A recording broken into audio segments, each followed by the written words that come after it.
I will know whether got what I wanted once the bill passes all stages. We still have a lot ahead of us. But I felt that senators were quite unanimously concerned about the shutting down of public interest complaints, which have been extremely useful for Canadians over the past 10 years. Many of the rights that Canadians today have, as were pointed out by senators, are due to complaints that I brought.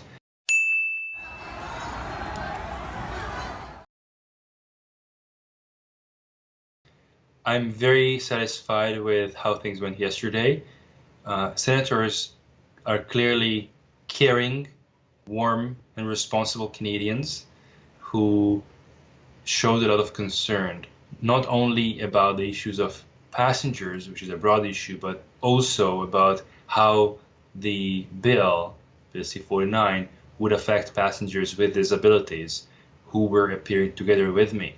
Because for passenger who is not with disabilities, being stuck on an airplane for 3 hours is very inconvenient and causes quite a bit of suffering, but does not cause potentially long-term or permanent physical injury.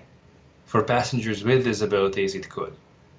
Right. So So in I was very impressed by the passionate plea of the Council of Canadians with Disabilities. They made a very strong argument, and they shed light on how the same issues that I have concerns about are going to impact their constituency. So I felt that it was a very good panel. We were complementing each other's submissions, and I felt that most senators were moved by our arguments. We have given them a lot of food for thought. Right. So I, in one of the question by Senator Grant Mitchell, I was just rewatching that heated, shall I say, heated discussion or question and answer segment. He was asking about the 90 minutes versus the 3 hours doubling, and then the Air Canada increasing that into even 4 hours. Can you further explain that a little bit more? Go ahead. So the Canadian standard has been 90 minutes since 2008.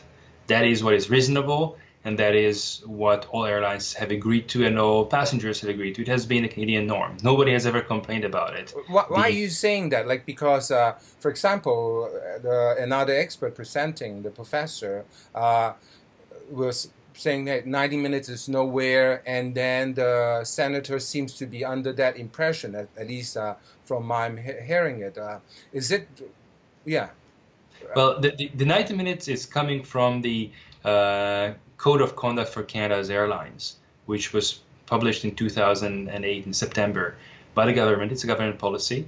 The airlines have agreed to that policy and have incorporated that policy in their tariffs for the past almost 10 years. Does it That say has 90 been, minutes in that code of and 90 conduct? minutes is explicitly spelled out there. Right. So it's not just by cross, like at one point in the presentation, you or in the answer, you're saying by from various legislation, and then that was conclude. In fact, it in what you're saying in 2008, 90 minutes is actually, if you look for it, 90 minutes is right there.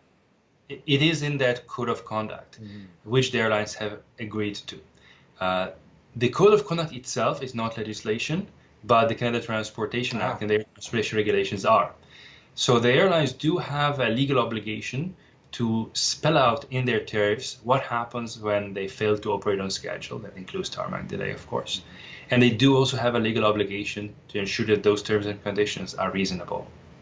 right. And if I Even read your, sorry for interrupting you. If I read your, hear your presentation, read the footnotes, it's actually from an example or a case would be was it the Air Transect tarmac delay in Ottawa? That was kind of your basis. If there's a legal case, that would be a kind of a case where there are future implication, and you can rely on that. Is that kind of where?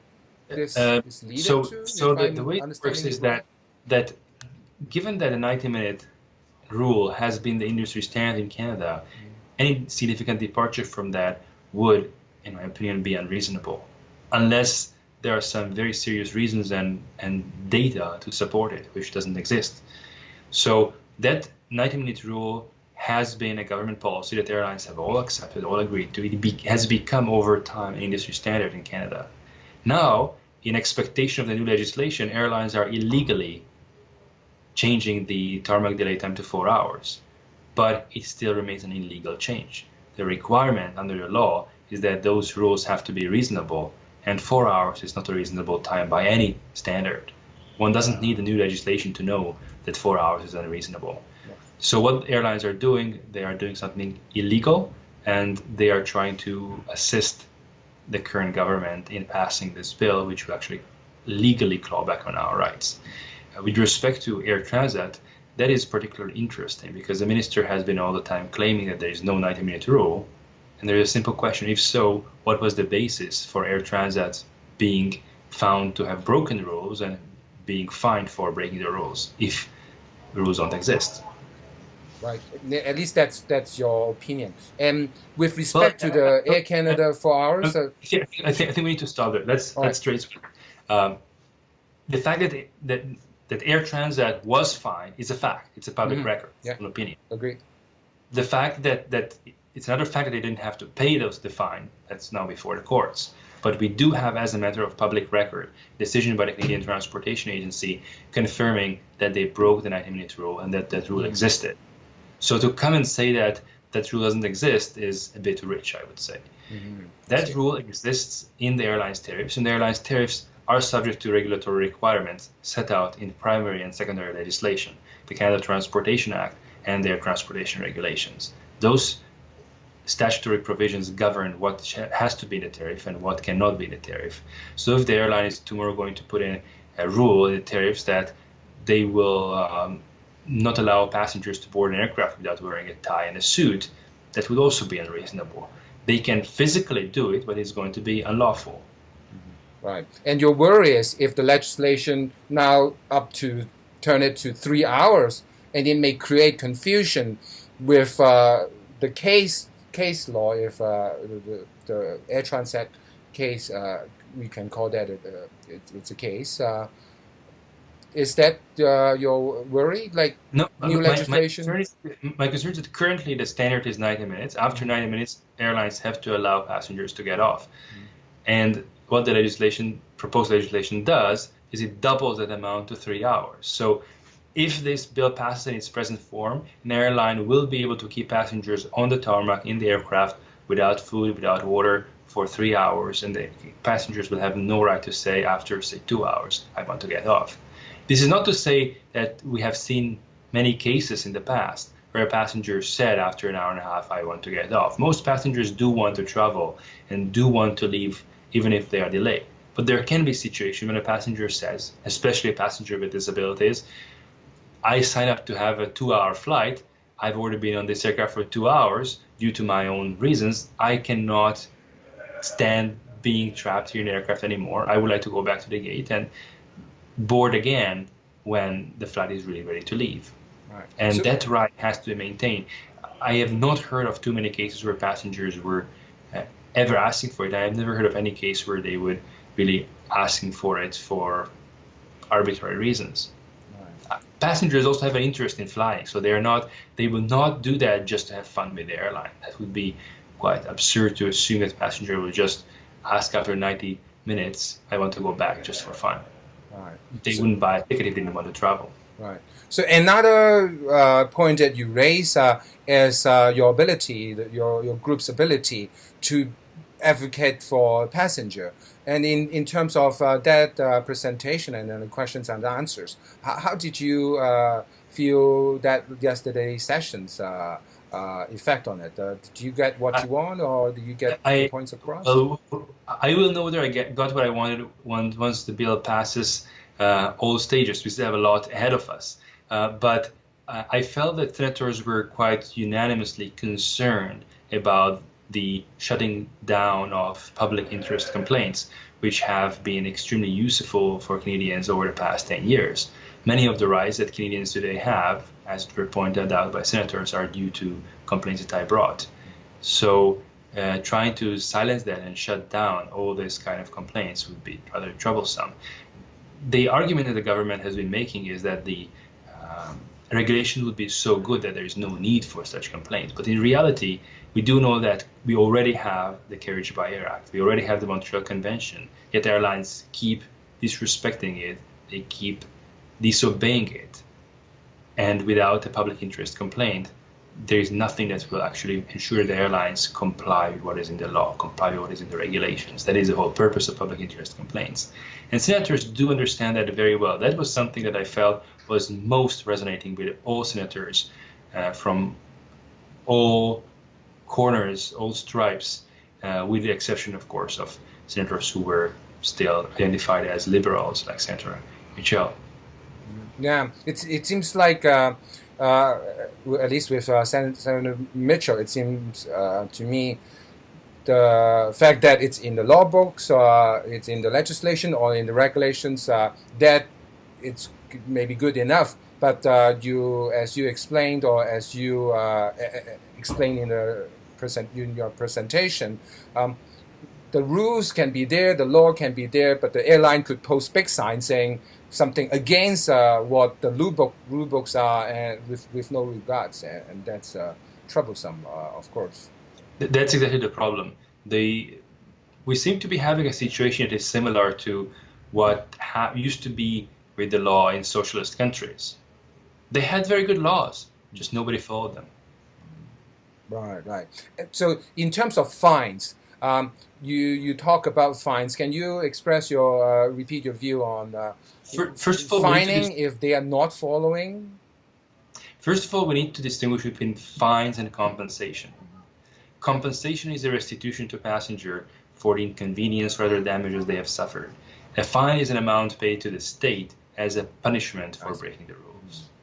So if you drive with your car on a snowy day and you accidentally rear end your neighbor's car, you didn't intend to do it, you may not even be at fault in the sense of breaking any rule of the road, other than perhaps not judging correctly the weather. So you will not be punished for it, you will not go to jail, you will not be fined for it, but you still have to pay for the repair of their car. Something similar is the situation with passengers. Passengers' time have a value. If passengers lose their time because an airline has maintenance issues, their own maintenance issues, and their flight is delayed or canceled, the airline has to compensate passengers for it. But that's where the story should end, if the airline pays the compensation owed to passengers. The time when more should be done in terms of fine and in terms of solicitor and client costs is if the passenger has to go to court to enforce their rights. I don't think that the situation where passengers have to go to court just to get what they are owed under the law should be acceptable as a norm. The norm should be that airlines pay, airlines offer to pay immediately without even being asked to pay. That is the ideal that the European Union is seeking, and we see a lot of shift there after 12 years. In Europe, many airlines will right away offer payment, and if they don't immediately offer the payment, when you ask, they pay pretty fast. Right. So European standard is at least they have a successful regime, as you were saying in the presentation yesterday, on Q&As yesterday. That would be a good model for us to follow. The European Union has a robust passenger protection regime. It has been tested, and it works. And I don't see any reason why Canadians should be getting anything less. Right. So finally, I understand after the presentation yesterday, which to me, watching it live, I encourage other people to watch it too. It's on the Senate website. You had a few meetings with politicians. So may I ask, how did those go? And in terms of a general question, how do you think the coming days, weeks, and months in your work on trying to impact the legislation in a positive manner. How is that going? Yeah. So first of all, how did the meetings go? The meetings went very well. Senators are concerned, senators care, and they travel themselves. So I had one senator tell me about their own health problems that actually would cause them to have special level of problems if the tarmac delay were increased to 3 hours instead of the current 90 minutes. So they do have a good understanding of how this may impact the public, and they are concerned. At the same time, they also understand that being an appointed body, not an elected one, they have to be careful with their role, and that balancing act is what I have seen as making them be somewhat hesitant about the extent in which they will step in and intervene. But I do feel that there is a strong support to make a number of amendments to Bill C-49. Those would be put forward in the committee, and if they don't pass it in the committee, they may be put forward again at a third reading time. So whether those amendments have a majority, that's too early to see, but I would very much hope that senators will be a sober second thought and will fix Bill C-49 along the lines that my colleagues from the Council of Canadian with Disabilities proposed, along the lines of what I proposed, and we will have a bill which actually will protect Canadians and not the current situation which actually takes away rights. Right. So in terms of coming deadlines and time frames, what are the time frames that you want to apply? Maximum pressure or yeah? And my understanding is that Minister Garneau will be appearing before the committee next week. Again, he asked to come back to the committee and address some of the concerns. I very much look forward to that. I hope that he's going to be asked some very tough questions about their passenger rights issues. Some of those questions must be answered because we see no reason why tarmac delay should be more than 90 minutes. We see no reason why passengers should not be getting compensation for delays caused by the airline's own maintenance issues. We see no reason why third-party complaints by public interest advocates for the public interest should be barred. Yeah. Yeah, go ahead. Those are all questions that I very much hope and look forward to senators asking the minister, and I don't quite see how the minister will be able to answer them. Right. So, with respect, the only place where the minister was at least being factual was with respect to the maintenance issues, where he just stated that this is a decision they made, although he didn't really explain why or on what basis. With respect to the other issues of third-party complaints and with respect to the issue of 90-minute versus 3-hour tarmac delays, I have not really heard from him an actual argument why 3 hours is reasonable. Even if one were to accept his misguided explanation that there is no 90-minute rule, okay, but why? What is wrong with making it 90 minutes? Why should it not be 90 minutes? He cannot explain that.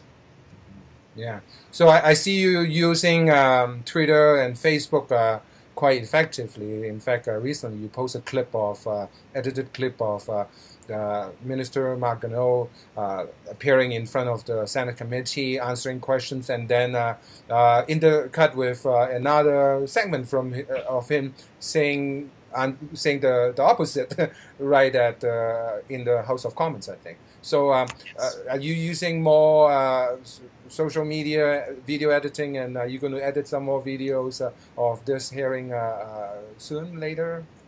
Social media has proven to be a very powerful and useful tool in getting more public support and public protest about what the government plans to do. So I wish to say public support for our concerns and public protest against the government's proposed bill.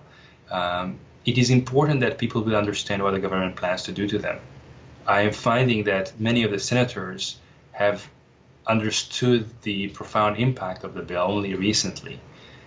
It has been presented very well and by the government as if it were to do something good. But what the government billed as an air passenger bill of rights is going to make things worse for Canadian travelers.